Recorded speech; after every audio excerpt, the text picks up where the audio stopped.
दोस्तों आज की क्लास में हम इस डेरिवेशन को करेंगे electric field due to a long non conducting या इंसुलेटिंग या डाइलेक्ट्रिक सॉलिड सिलेंडर। हम जो है सॉलिड सिलेंडर है हमारे पास और ये कैसा है, ये इंसुलेटिंग है या डाइलेक्ट्रिक है या नॉन कंडक्टिंग है। इस केस में हम जो है इलेक्ट्रिक फील्ड फाइंड आउट करेंगे और ये सॉलिड सिलेंडर है, ध्यान रखिएगा। अब यहां पर दो बातें आपको समझनी है। पहली बात क्या है, चूंकि ये सिलेंडर है, सॉलिड सिलेंडर है, तो जब भी कोई सॉलिड चीज होगी और अगर आप इसमें जैसे मान लो चार्ज दिया और ये इंसुलेटिंग है, तो जो चार्ज इसको देंगे वो चार्ज जो है, जैसे कंडक्टिंग में क्या हो रहा था, चार्ज दिया इसको तो वो सारा चार्ज जो है सरफेस पर आ रहा था। लेकिन इस केस में चार्ज जो है सरफेस पर नहीं आएगा। चार्ज कहां जाएगा, वो जो जहां चार्ज दिया वो वहीं रह जाएगा। जैसे कि मान लो मैंने पिंक कलर से पॉजिटिव दिखाया है, तो जितना भी चार्ज सिलेंडर को दिया वो चार्ज वहीं का वहीं है। ठीक है जी। तो पहला पॉइंट जो याद रखना है, आप नॉन कंडक्टिंग या इंसुलेटिंग या डाइलेक्ट्रिक मटेरियल को जितना भी चार्ज दोगे वो चार्ज जहां दोगे वो वहीं बैठ जाएगा। लेकिन कंडक्टिंग में ऐसा नहीं है। कंडक्टिंग में क्या है, वो चार्ज कहां जाएगा, सरफेस पर जाएगा। ये पहला पॉइंट आपको याद रखना है। दूसरा क्या है, चूंकि ये सॉलिड है और इसके अंदर जो चार्ज जहां दिया वो वहीं बैठ गया, तो यहां पर हम जो है तीसरा कंटिन्यूस चार्ज डिस्ट्रीब्यूशन पढ़ेंगे। हमारे पास तीन कंटिन्यूस चार्ज डिस्ट्रीब्यूशन होते हैं, linear charge distribution, area charge distribution और तीसरा क्या है भाई, तीसरा है वॉल्यूम चार्ज डिस्ट्रीब्यूशन सिस्टम। तो यानी कि यहां पर आपको रो दिया है, लेट्स से इसके ऊपर जो चार्ज गिवन है, अगर मैं आपको ये बोलूं कि इसके ऊपर जो चार्ज है, लेट्स से इसके ऊपर चार्ज Q है टोटल, और इसकी जो लीनियर वॉल्यूम चार्ज डेंसिटी है वो है रो। अब रो क्या है वो आपको पता है, रो क्या है, Q यानी कि चार्ज अपॉन में वॉल्यूम, चार्ज अपॉन में वॉल्यूम। यहां पर ये बात मैं लिख देता हूं, नॉन कंडक्टिंग या इंसुलेटिंग में जहां चार्ज दोगे वो चार्ज वहीं बैठ जाएगा। यहां लिख देते हैं, जहां चार्ज देंगे वो वहीं बैठ जाएगा या फिक्स हो जाएगा, वही फिक्स।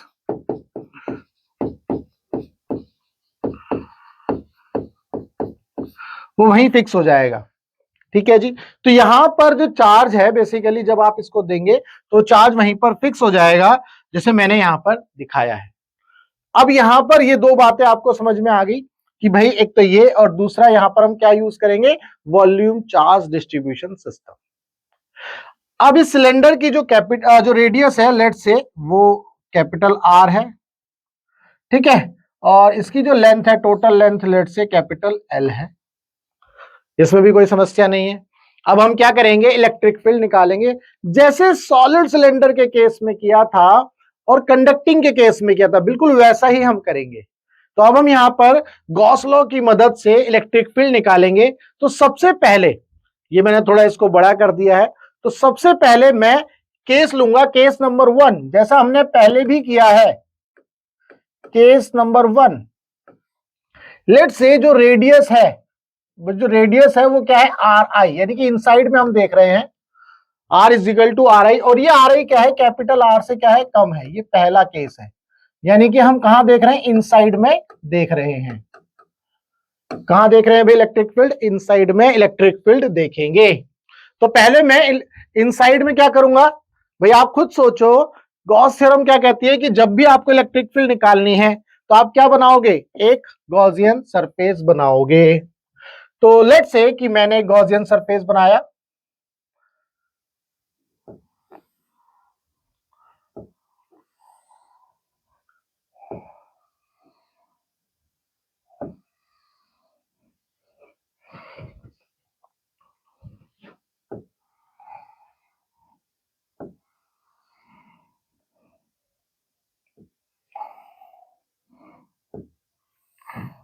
ये मैंने गॉसियन सरफेस बना दिया ग्रीन कलर से जो आपको दिख रहा है, और इसकी जो लेंथ है लेट से एल है। अब इस गॉसियन सरफेस के अंदर कितना चार्ज है, लेट से वो चार्ज है इसके अंदर Q, स्मॉल q, ध्यान से समझिएगा। और इसकी जो रेडियस है लेट से वो RI, यानी कि जो स्मॉल r है वो किसके इक्वल है, RI के इक्वल है। और यहां पर ये रेडियस है कैपिटल R। उम्मीद करता हूं ये चीज आपको समझ में आ रही है। तो अगर मैं आपसे यहां बोलूं कि भाई रो बताओ, रो क्या होगा, रो हमारा था Q अपॉन में वॉल्यूम, वॉल्यूम सिलेंडर का क्या होता है पाई R square into L। But ये कब था, जब मैं पूरा सिलेंडर लूंगा। अभी मुझे क्या करना है, मुझे तो जो गॉसियन सरफेस बनाया है, जो गॉसियन सिलेंडर बनाया है, इसका जो है वॉल्यूम चार्ज डेंसिटी लूंगा तो वो भी रो ही रहेगा, सेम रहेगा, क्योंकि इसके ऊपर जो चार्ज है वो कैसा डिस्ट्रीब्यूशन है, चार्ज का यूनिफॉर्म डिस्ट्रीब्यूशन है, इसीलिए रो इस सिलेंडर के लिए भी सेम ही रहेगा, बट उसकी वैल्यू होगी Q अपॉन में pi small r square into L। उम्मीद करता हूं ये चीज आपको समझ में आ गई। चलो, अगर ये समझ में आ गया तो अब हम क्या करेंगे, हम जो है यहां पर तीन जो है सरफेस लेंगे, और ये आपको पता है कि वो तीन सरफेस हम किस तरह से कंसीडर करेंगे। मान लो पहला सरफेस मैंने ये ले लिया, ठीक है जी, दूसरा सरफेस ये ले लिया, तीसरा सरफेस यहां पर ले लिया। चलो, अब इन सरफेस का जो सरफेस एरिया है वो इसका बाहर की तरफ दिखेगा ds वेक्टर, इसका जो है यहां होगा ds वेक्टर, और इसका इस डायरेक्शन में होगा ds वेक्टर। उम्मीद करता हूं ये चीज समझ में आ रही है। अब इसमें इलेक्ट्रिक फील्ड कहां होगी भाई, चूंकि इसके अंदर पॉजिटिव चार्ज है तो अब यहां पर मैं इलेक्ट्रिक फील्ड भी बना देता हूं। भाई पॉजिटिव चार्ज है तो इससे इलेक्ट्रिक फील्ड मान लो यहां बन गई, इसका पॉजिटिव चार्ज इलेक्ट्रिक फील्ड यहां बन गई, यहां पर पॉजिटिव चार्ज है, इलेक्ट्रिक फील्ड जो है मान लो यहां बन गई। लेट से ये इलेक्ट्रिक फील्ड है भाई, ठीक है जी। तो मैं इनको नाम दे देता हूं, ये है हमारा 1, ये 2 और ये 3। अब इन तीनों जो स्मॉल एरिया हमने कंसीडर किया है, हम क्या करेंगे, इन्हीं की वजह से फ्लक्स निकालेंगे। तो जो फ्लक्स निकालेंगे तो फाई नेट क्या होगा, बेसिकली फाई नेट होगा फाई 1 पहले एरिया की वजह से, फाई 2 दूसरे एरिया की वजह से, फाई 3 तीसरे एरिया की वजह से।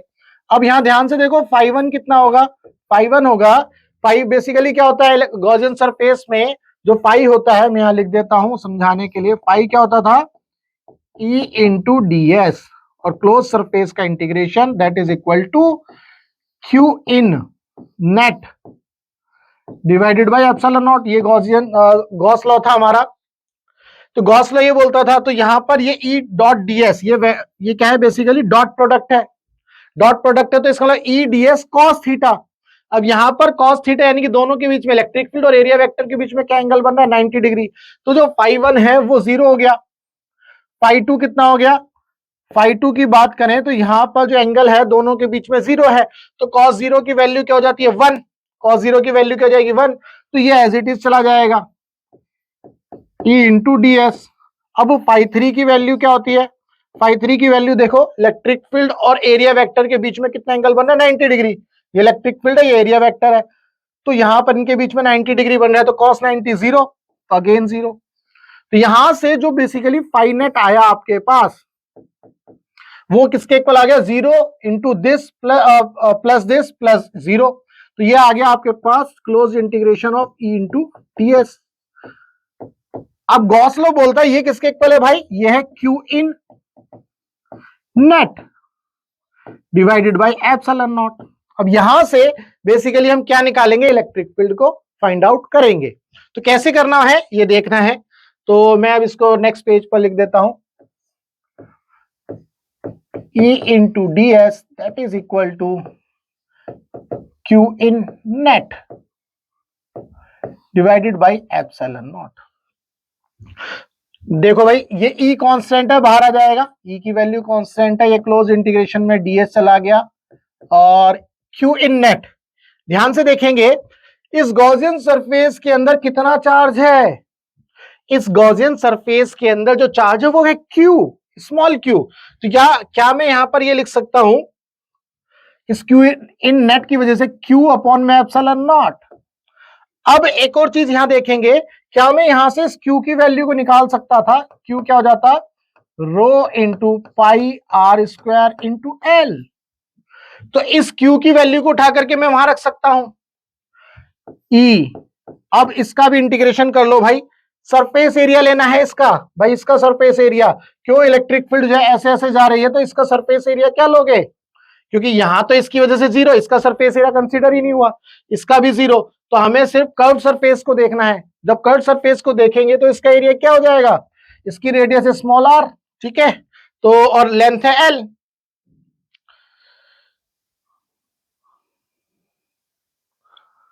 तो यहां से क्या हो जाएगा?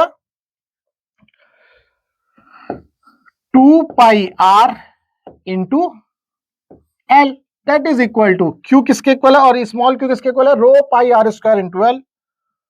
रो pi are square into L upon में एप्सिलॉन नॉट। तो यहां से क्या कट रहा है ये हम देख लेंगे। देखो भाई, पाई से पाई कैंसिल हो गया, एक आर से एक आर उड़ गया, एक एल से एक एल उड़ गया।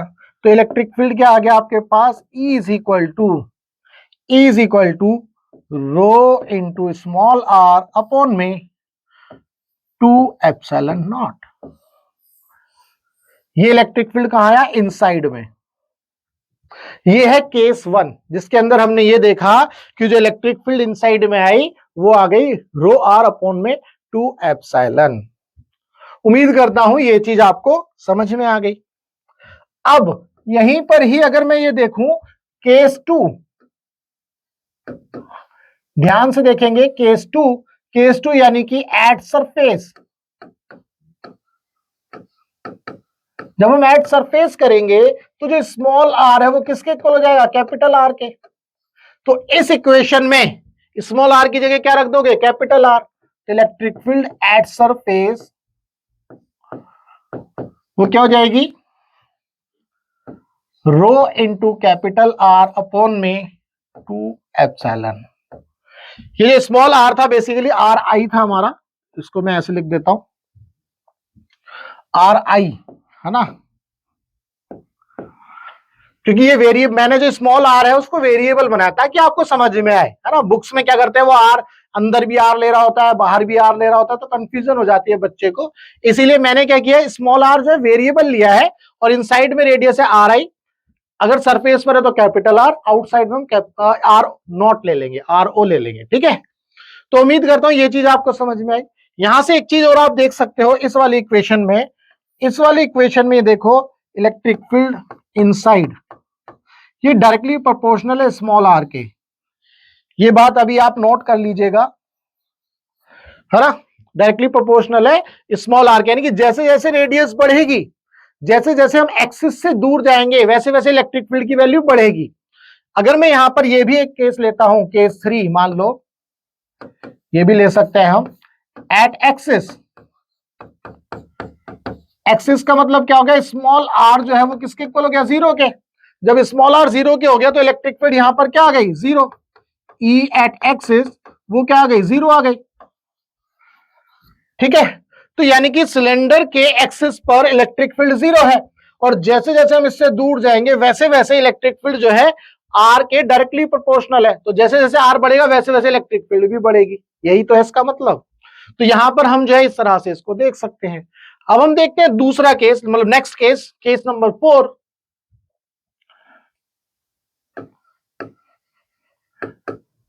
केस नंबर 4 ये क्या है? ये जो आर स्मॉल आर है वो किसके इक्वल है? आर नॉट के। और ये आर नॉट किससे बड़ा है? आर कैपिटल आर से। यहां पर मैं ये लिख देता हूं ये आउटसाइड का केस है। कौन सा केस है भाई? आउटसाइड। उम्मीद करता हूं ये चीज आपको समझ में आई। अब हम आउटसाइड के लिए क्या करेंगे? आउटसाइड के लिए हम एक और सिलेंडर जो है भाई बनाएंगे।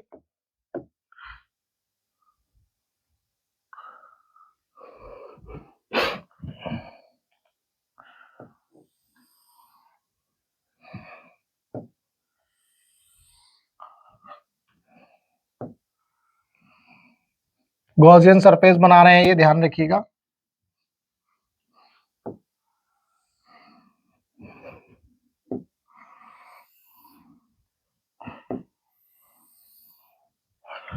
ठीक है।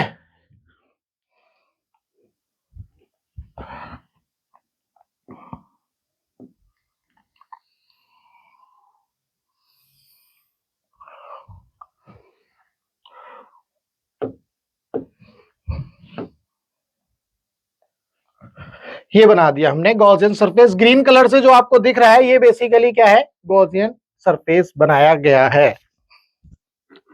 उम्मीद करता हूं ये चीज समझ में आ रही है। यहां पर इस गॉसियन सरफेस में जिसकी रेडियस है वो है capital R, sorry R naught, इसकी रेडियस है आर नॉट,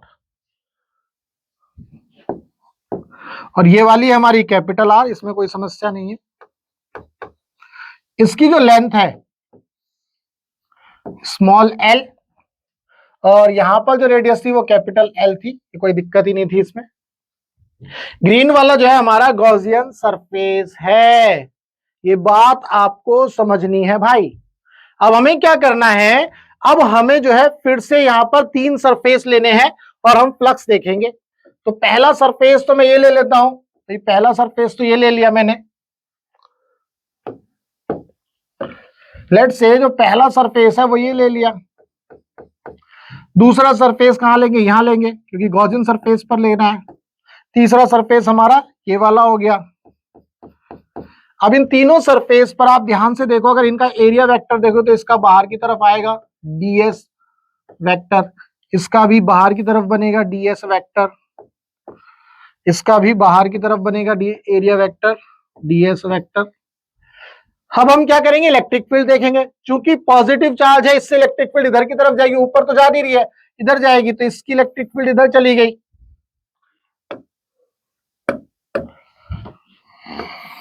ये इलेक्ट्रिक फील्ड आ गई भाई, इससे इलेक्ट्रिक फील्ड जो है इधर जाएगी, तो ये बना दी मैंने। इससे इलेक्ट्रिक फील्ड इधर जाएगी तो ये बना, सॉरी ये इलेक्ट्रिक फील्ड आ गई। उम्मीद करता हूं तीनों सरफेस से आपको इलेक्ट्रिक फील्ड भी पता चल गई। अब 3 सरफेस बने हैं, तीनों सरफेस से हम क्या करेंगे, फ्लक्स निकाल लेंगे। तीनों सरफेस से जब हम फ्लक्स निकालेंगे तो ये मेरा पहला सरफेस हो गया, ये दूसरा हो गया गॉसियन सरफेस पर, ये तीसरा हो गया गॉसियन सरफेस पर। 3 एरिया हमें मिल गए। तो यहां से हम फ्लक्स लिखेंगे, तो φ1, अगर मैं φ1 की बात करूं तो देखो area vector electric field 90 degree पर है, तो 0 हो गया, ये सीधा सीधा लिखेंगे। φ2 क्या है, दोनों के बीच में एंगल 0 है, तो इसको इस तरह से लिख लेंगे E इंटू ds, क्योंकि cos 0 की वैल्यू 1। अब हम वो सब नहीं कर रहे हैं। φ3 कितना हो गया, φ3 देखो यहां पर इलेक्ट्रिक फील्ड और एरिया वेक्टर दोनों के बीच में 90 डिग्री, तो cos 90 0, तो ये φ3 भी 0। तो φ बेसिकली आपका क्या आ गया, φ1 प्लस φ2 प्लस φ3, तो ये दोनों तो 0 है, तो आपको φ मिला ये E इंटू ds। और ये किसके इक्वल होगा, ध्यान से समझिएगा, गॉसियन सरफेस बोलता है Q in net divided by epsilon naught. ठीक है जी, Q in net divided by epsilon naught. अब यहां पर ये बात आपको समझनी है, बहुत ही ध्यान से समझिएगा। यहां पर इस एरिया के लिए और इसके लिए जो मैं करने वाला हूं वो बात ध्यान से समझिएगा। जो एरिया वेक्टर है, एरिया वेक्टर का जब मैं इंटीग्रेशन करूंगा तो क्या होगा भाई, ये आपका E बाहर आ जाएगा, E तो बाहर आ गया, और ये इंटीग्रेशन हो गया, that is equal to Q in net लिखना है तो वो कितना होगा, ध्यान से समझिएगा। गॉसियन सरफेस ग्रीन वाला है, तो इसके अंदर जो चार्ज है वो इस रेडियस में है, बस ऐसा नहीं है चार्ज जो है बड़ी वाली रेडियस में है। पिछले वाले केस में जो चार्ज था वो स्मॉल आर की रेडियस वाला कंसीडर किया गया था, स्मॉल आर की रेडियस वाला कंसीडर किया गया था, तभी यहां पर स्मॉल आर था। लेकिन यहां पर जो चार्ज है वो कैपिटल आर की रेडियस वाला चार्ज है, क्योंकि इससे बाहर तो है नहीं ना, आर नोट पे थोड़ी ना है, यहां पर है। ठीक है जी, तो यहां पर मैं क्या करूंगा, क्वीन निकालूंगा। तो यहां पर अगर मैं इसका रो देखता हूं तो क्या हो जाएगा, चार्ज। अब बेसिकली लेट्स से इसके अंदर जो चार्ज है वो भी मैं कंसीडर कर लेता हूं, मतलब चार्ज लिख देता हूं, ऐसे लिख देता हूं, चार्ज अपॉन में वॉल्यूम कितना हो जाएगा, पाई आर नॉट का स्क्वायर इंटू एल, ये हो जाएगा, sorry R naught capital R का स्क्वायर इंटू एल। यहां रेडियस जो है कैपिटल आर आ जाएगी, क्योंकि इस ग्रीन वाले गॉसियन सरफेस में यहां तक का चार्ज है, इसलिए कैपिटल आर लिया गया है। यहां से क्यू इन नेट की जगह मैं लिख सकता हूं rho into pi capital r square into L upon में एप्सिलॉन नॉट। उम्मीद करता हूं ये चीज आपको समझ में आई। अब ये जो सरफेस एरिया ये कौन सा लेना है, ये देखो ये वाला जो सरफेस एरिया गॉसियन सरफेस का एरिया लेना है। फर्स्ट की वजह से कोई कंसीडर नहीं करना, थर्ड की वजह से कोई कंसीडर नहीं करना, सेकंड की वजह से करना है। और सेकंड की रेडियस कितनी है, आर नॉट। तो यहां पर जब इसको आप सॉल्व करोगे तो ई इंटू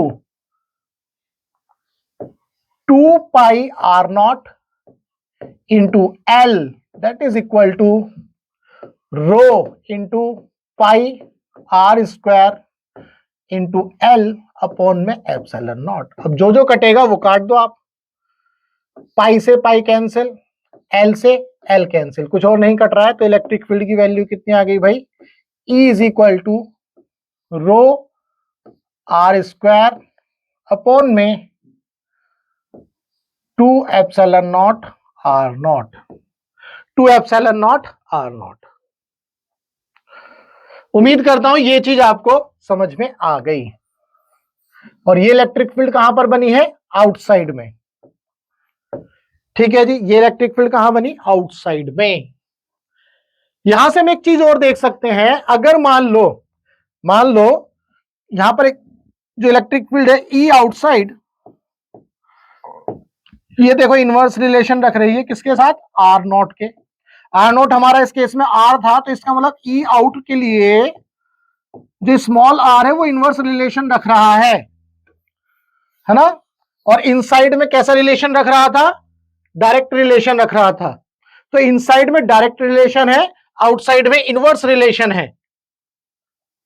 तो यहां से ये बात पता चली, अगर मैं यहां पर लिखूं तुम्हारे लिए कि जब आर स्मॉल आर जो है जीरो है एक्सिस पर, तो इलेक्ट्रिक फील्ड जीरो हो गई। ठीक है जी, जब स्मॉल आर जो है आर आई है, तो आप इलेक्ट्रिक फील्ड क्या लिखोगे, rho into small r i divided by 2 epsilon naught. ठीक है जी, यही था, आर आई रो आर आई अपन में 2 एप्सिलॉन नॉट। अगर स्मॉल आर तुम्हारा कैपिटल आर है, तो इलेक्ट्रिक फील्ड क्या हो जाएगी, ये एक्सिस हो गया, यहां लिख लो, यहां इनसाइड हो गया, यहां पर क्या हो गया, सरफेस हो गया। यहां कितना हो जाएगा, rho into capital R upon में 2 एप्सिलॉन नॉट। ठीक है जी, अगर स्मॉल आर तुम्हारा आर नॉट हो जाता है, यानी कि ई आउटसाइड हो गया, तो पूरा जो डेरिवेशन है उसका जो है क्रस का यहां पर रो कैपिटल आर का स्क्वायर अपॉन में 2 epsilon naught into small R. Small R basically small R naught. ये जो है मैंने पूरा जो है अभी तक का जो पढ़ाया है वो मैंने यहां पर आपके लिए लिख दिया है। जो डेरिवेशन हमने किया है पूरा का पूरा जो डेरिवेशन है वो ये है। तो हमें जो है इलेक्ट्रिक फील्ड जो है 4 केसेस में मिल गई, सेंटर पर, इनसाइड में, सरफेस पर और आउटसाइड में। अब अगर मैं इसका जो है बेसिकली क्या करूंगा भाई, मैं जो है क्या करूंगा, वेरिएशन देखूंगा। मान लो इलेक्ट्रिक फील्ड वर्सेस आर, ये आर हमारा क्या था, वेरिएबल था, ये आर हर बार चेंज हो रहा है, ये आर क्या हो रहा है, हर बार चेंज हो रहा है, कभी इनसाइड में कभी एक्सिस पर, तो ये हर बार जो है क्या हो रहा है भाई, चेंज हो रहा है। तो लेट्स से कि मैं जो है अब क्या बनाऊंगा, ग्राफ बनाने की कोशिश करता हूं।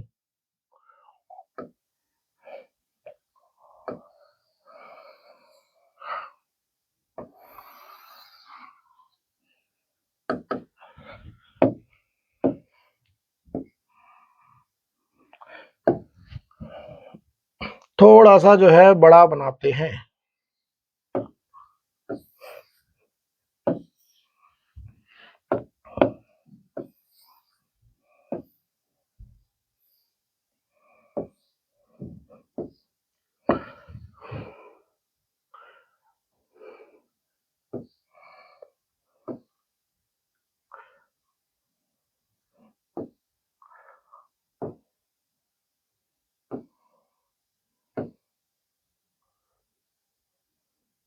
ये बना दिया, ठीक है। अब हम क्या करेंगे, यहां पर आप ध्यान से देखो, ये एक्सिस है, ये आपका कैपिटल आर है, ये स्मॉल आर जो है वेरिएबल है, यहां पर आर एक्सिस है, ठीक है। और ये आपका इधर की तरफ क्या चलेगा, आर नॉट चलेगा, इधर आर इन है, यहाँ आर इन है, आर आई चल रहा है यहाँ पर, और यहाँ पर आर ओ चल रहा है बेसिकली, ये आपको पता है। अब चूंकि एक्सिस पर इलेक्ट्रिक फील्ड क्या आ रही थी, आर नॉट जीरो है, तो एक्सिस पर इलेक्ट्रिक फील्ड क्या आ रही है, जीरो आ रही है। तो ये आपका इलेक्ट्रिक फील्ड का वैल्यू, ये इलेक्ट्रिक फील्ड चल रही है यहाँ पर इस डायरेक्शन में, वाई एक्सिस पे। तो शुरुआत में जब आर आई जीरो है तो इलेक्ट्रिक फील्ड जीरो हो गई, ठीक है जी। जब आर आई आर जो है आर आई के इक्वल, यानी इनसाइड में रो आर आई अपन में 2 एप्सिलॉन नॉट, ये डायरेक्ट रिलेशन रख रहा है ना, डायरेक्ट रिलेशन, यानी कि जैसे जैसे आगे बढ़ेंगे वैसे वैसे इलेक्ट्रिक फील्ड बढ़ेगी, ये आ गया। अब इसके बाद क्या है, सरफेस पर मैक्सिमम है रो आर अपॉन में 2 एप्सिलॉन, क्योंकि स्मॉल आर की जगह कैपिटल आर आ गया। फिर क्या है, ये इनवर्स रिलेशन रख रहा है इलेक्ट्रिक फील्ड के साथ, जब इनवर्स रिलेशन रखेगा तो ये ग्राफ ऐसे चला जाएगा। उम्मीद करता हूं ये चीज आपको समझ में आई। तो यहां पर ई एक्सेस वो जीरो, अगर मैं यहां बात करूं, ये सरफेस है तो रो आर अपॉन में 2 एप्सिलॉन नॉट, अगर मैं यहां बात करूं तो कितना होगा, रो आर स्क्वायर अपॉन में 2 epsilon naught small R naught, है ना, ये आ गया। और अगर मैं इसके अंदर बात करूं तो वो कितना चलेगा, rho into are I upon में 2 एप्सिलॉन नॉट, ठीक है जी। तो ये तो हो गया सरफेस पर, ये इनसाइड में, ये हो गया आउटसाइड में। उम्मीद करता हूं ये वेरिएशन भी आपको जो है समझ में आ गया। तो दोस्तों आज की क्लास में, आज के लेक्चर में ये था पूरा का पूरा डेरिवेशन, जो इलेक्ट्रिक फील्ड निकाली हमने due to the long non conducting insulating या डाइलेक्ट्रिक सॉलिड सिलेंडर की वजह से। उम्मीद करता हूं आपका इसमें जो भी डाउट रहा होगा वो डाउट आपका सॉल्व हुआ। अगर आपको कोई भी कंफ्यूजन रही होगी वो कंफ्यूजन भी दूर रही होगी, पूरा कॉन्सेप्ट क्लियर हुआ होगा। अगर कॉन्सेप्ट क्लियर हुआ तो वीडियो को लाइक करना और चैनल को सब्सक्राइब करना मत भूलना। अगर आपका फिजिक्स में कोई डाउट है तो आप इस नंबर पर व्हाट्सएप कर सकते हैं। हमारा मकसद है टीच फ्री फॉर इंडिया। आप इंडिया के किसी भी कोचिंग सेंटर में पढ़ते हो, चाहे अड्डा में, चड्डा में, गड्ढा में, फड्डा में, पीडब्ल्यू में, वीडब्ल्यू, पीएमसी, टीएमसी, कहीं भी फिजिक्स में डाउट है तो आपको करना क्या, आपको अपना डाउट इस नंबर पर व्हाट्सएप करना है। हम आपके डाउट का बेस्ट वीडियो सॉल्यूशन आपको बना करके देंगे। तो चलिए मिलेंगे हम अपने नेक्स्ट लेक्चर में।